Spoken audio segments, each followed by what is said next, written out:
check. Fuck that other shit, man. That's word. Alright. What up? It's your boy T-Bird from the Reaction. Today is Music Monday. So about to do a review I've been pushing back for the longest time because I've been trying to make rooms for other videos well too. And this is from Tracklib. This was the sample breakdown extended. This is eight note technique J Dilla used for Donuts. You know, Donuts being one of his popular beat tape of all time from the late great J Dilla. So this is definitely gonna check this out. Good to check out as well too. All right, you sing it, and I'll show you how my voice would have made it unbelievable, baby. Oh, okay, Joey. Donuts is the second and final solo album from one of the most influential hip-hop producers of all time, J Dilla. So influential that papers have been written on it and his techniques picked apart and analyzed countless times. With a ton of mythology surrounding its creation, and it's arguably the base inspiration for the lo-fi hip-hop genre. Yep. Today, we're talking about this intricately constructed beat.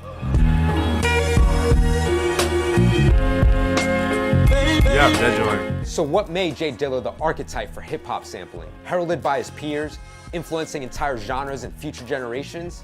Let's find out.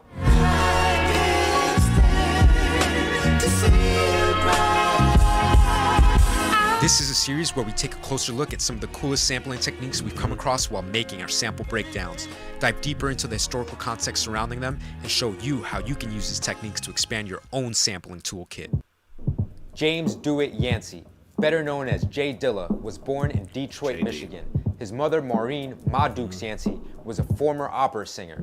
His father, Beverly "Do It" Yancey, was a jazz bassist. His mother would go on to say that Dilla had perfect pitch and harmony at only a couple of months old, mimicking intricate sounds from songs perfectly. Early on, J Dilla would form the rap group Slum Village with his high school friends.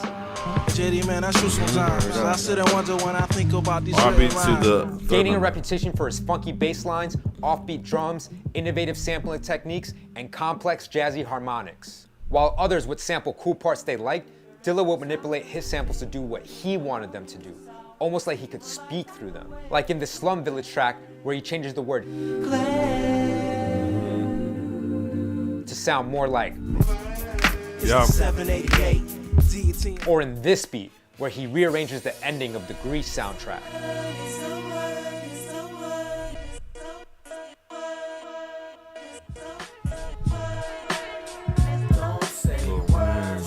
Or when he layered a 6-count sample over a 4-count beat and made 2 different time signatures work together somehow.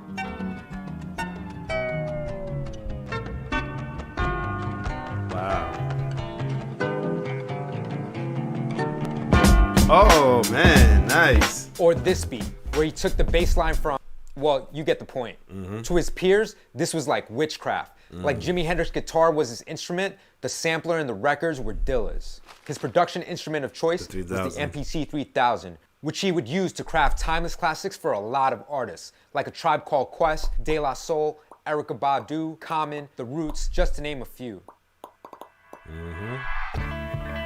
Which brings us to Donuts. Donuts is a beat tape and instrumental album unlike any other. It was so special because it was a complete departure from his previous styles. It was like he had invented something completely new. The album was released on the anniversary of Dilla's birthday, February 7, 2006. Unfortunately, he would pass away 3 days later. The album was being worked on by J Dilla while battling a blood disease and a disease called lupus. Finishing up the album from his hospital bed. It's definitely his most well-known project. We'd like to think it's because of how musically groundbreaking it was. However, a large part of its popularity has to do with the story surrounding it, how he made it from his deathbed, and how these songs were the last messages to his loved ones. How truthful that story is up for debate. But the fact remains, he did speak through his music, and he did work on these tracks while battling the diseases that would ultimately take his life. In his last interview that J Dilla granted to Scratch magazine in November of 2005, he would briefly speak on the album. It's just a compilation of the stuff I thought was a little too much for the MCs. That's basically what it is, you know? Me flipping records that people really don't know how to rap on, but want to rap on. There's a bunch of that. And one of the most unique beats on the album, and perhaps one of the most impressive beats on the album from a sampling perspective, is Donut's 18th track, Don't Cry. Let's take a closer look.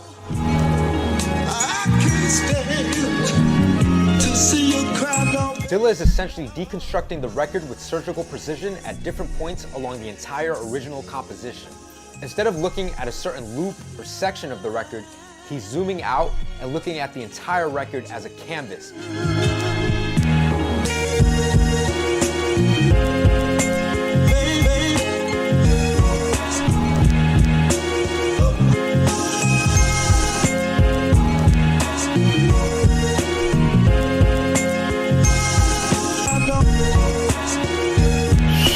That's why he's the man. R.I.P. man. In the same way a painter spends time crafting their palette of colors to paint with, Dilla extracts portions of the sample along the entire timeline to piece back together like a puzzle. It's this puzzle method that makes this track so unique. The other special part about this track is how Dilla manipulates the chops to form his own tempo and groove. The sample is slower than Dilla's final track.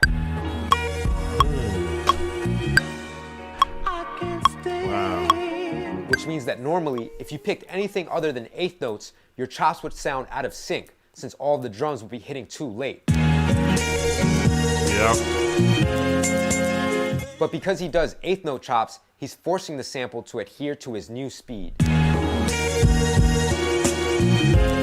So the kick and snare now hit where they're supposed to, and the added bonus to this is that everything after each kick and snare hits just a little bit late. By doing this and not resorting to quarter note chops, he's more able to finely tune the groove and tempo. Also, by focusing on eighth note chops, he's able to make the puzzle pieces connect quicker, creating intrigue as the chops and textures jump in pitch and melody between one another. Now that we have the blueprint, let's put it to use in our own beats.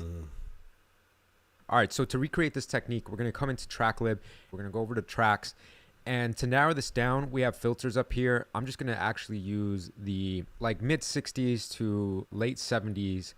I'm also gonna narrow it down by genre, so I'm gonna use the R&B and soul genre as well. It'll filter out the entire library and catalog on Tracklib, and now I'm able to browse each track. And one cool thing we can By the way, keep an eye on this equipment you have because you're going to hear me talk about it. do now on Tracklib is change the pitch. Now, to accomplish the Dilla technique, we're not so much looking for something that inspires us in terms of like a section or a 4-bar loop. We need to look more for textures. We're looking for kick, drum hits, snare hits, strings that might sound like pads, small guitar lines, maybe a lyric or two. So I've actually found a track that I want to use already. It's by the fabulous Waller family. I'm going to download this track and import it into my DAW. So let's listen to the entire track and isolate what we want. So immediately I heard a couple different things, right? I heard a kind of bell chime sound within here.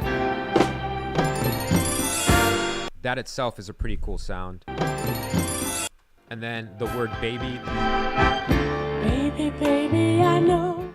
Baby, So with the word baby, you get that piano hit in the back. baby, baby, baby, I know. You've been messing around. When the vocal is held out this long, it's basically acting like a synth at that point, because you can take the beginning of the vocal chop or you can take a section within that held note, because now it's going to sound like a synth, right? So now you have a sound that isn't necessarily a word, it's not a lyric, it's just a sustained note that you can utilize. That's essentially what we're talking about when we're talking about textures. So these are the types of things that you start listening for in the record. And I'll show you guys how to chop it up so that you can do the eighth note sequence so that things start making a little bit more sense as you're putting them together. So let's just take this one section right here. You can do this with any DAW, but essentially I would take this into somewhere where I could slice up the samples with my controller, right? Hold on a second. I'm back. The wife and the kid came in, so I had to help him out. And also, in case you're wondering why I was like out of it, I was like too zoned in on this technique. It's pretty cool though. Plus I haven't used Ableton in a while since I got this thing right here and everything. But I'm about to officially use it again for like mixing and mastering, and probably like some better in-depth procedure with my music. But anyway, let's keep going though. Right? I can trigger it from my pad, or I can just trigger it from a MIDI note, but I use the Ableton push. That's why. there's the actual chop that I want, right? Here it is in the actual track, and then here it is me trying to slice it up. Most producers, when they chop up, you would do a quarter note chop. So you would count quarter notes in your head. 2, 3, 4, right? You have 1, 2, 3, 4, right? And essentially, you can just play those 4 chops in order, or you can rearrange those chops. But what Dilla did is that this chop would actually move to the left here. So he would have 8th note chops. So now I have twice as many things to hit in the melody. So he would do something like this. You can jump from this section of the record at 53 seconds over to this part of the record at 57 seconds if that's how it sounds good to you in your head, right? And that's essentially what you do. You're basically looking for the chops that you want. Now I'm going to go through the entire record and do what you just saw there. All right, so now that I have these chops, I'm actually just gonna go ahead and try and figure out how to piece them together. Now, one thing I like to do, I'll just drag in like a drum loop. Now, this is just to generate ideas because I have a backing track to actually go to. So let's see what we come up with here. So what I'm gonna do is I'm gonna come over to my Ableton Push, and essentially what I'm doing is just triggering different elements, and I can show you guys how it gets printed to MIDI afterwards, but for this part, really all I do is play throughout the chops, see if I can find like a 4-bar loop, and then from there I just let my imagination take over.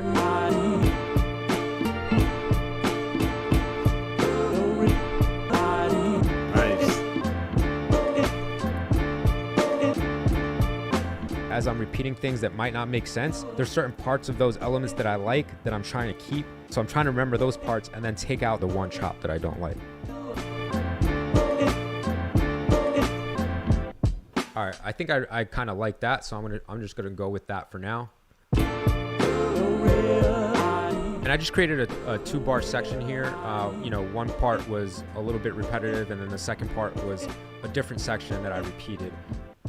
Dilla kind of evolved his track. That's essentially how he was doing it, right? He found one section that worked really well together and then figured out how to meld that into the second section. So let's take a look at the chops I have here.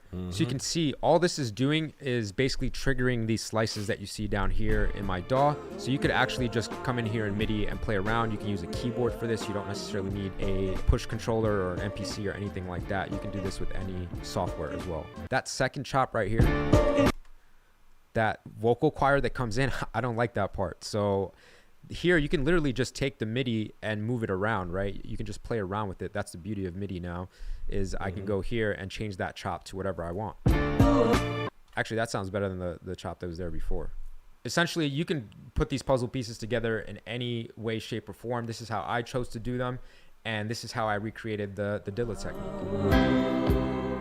Then you see Good right there. And also I think I said this is definitely pretty good right here. Good little episode. I definitely was like intrigued watching it and everything though. Shout out to the presenter as well too though. So yeah, other than that, if you like my reaction, like, share, subscribe to my YouTube channel. It's your boy T-Bear signing off. One love.